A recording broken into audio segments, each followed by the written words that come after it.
Surat Nagpur highway जो जळगाव शहराला bypass केलेला आहे आवाणे आणि आसोद्याकडनं तो पुढे जाऊन भुसावळकडे मिळालेला आहे हा हायवे मागच्याच वर्षी बनला. एकाच वर्षामध्ये हा हायवेची ही अवस्था झालेली आहे. बघा ही अवस्था झालेली आहे. हे कमिशन खातात आणि ते कमिशन खाऊन आमच्या जळगाव जिल्ह्यातील आमदार खासदार मंत्री एवढे धड झाले की तुम्हाला सांगू का, यांच्याकडे अशी संपत्ती जमा झाली तेवढे दाऊद इब्राहिमकडे बी नाही आहे, तेवढी त्या याच्या ट्रम्पकडे बी नाही आहे. या चोरांनी असे प्रत्येक ठेकेदाराला लुटलेलं आहे.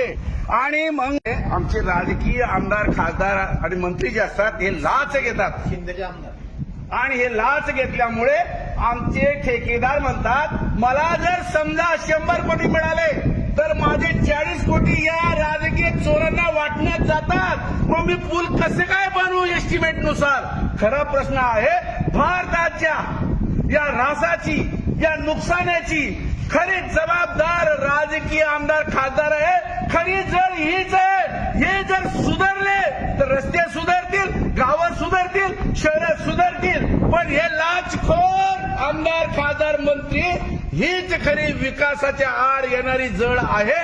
आणि ही जड सुधारून काढली पाहिजे तरच हा तुमचा विकास होईल, तरच तुमचे रस्ते, तरच तुमच्या पाण्याची टाकं, तुम्ही धरणं, तुमचे तलाव टिकेल. अदरवाईज जे असंच तुटत राहील आमदार खासदार येतील आणि या ठिकाणी फोटो काढतील, फातूर मातूर बोलतील, बघा मी त्या ठिकाणी जाऊन आले की नाही. स्मिताताई